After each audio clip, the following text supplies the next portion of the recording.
Okay, make sure your laces are coming in this way through the holes. Feed it through and cross, and then stick it through the next hole. So you see how I didn't cross again before I put it through the hole? Got it?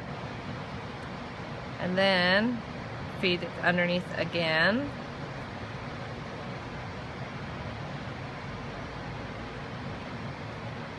Into the next hole.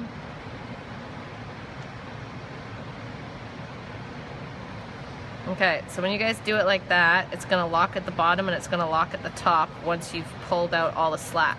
Okay, and you gotta make sure you pull out all the slack, yeah? All right, and then stick it through the next top one. I want your buckles sitting low. So Daisy, where's your other shoe? Good. See, Daisy put it up here into this one. So now our buckle sits up here. See mine? How it's down right across the line? Yeah?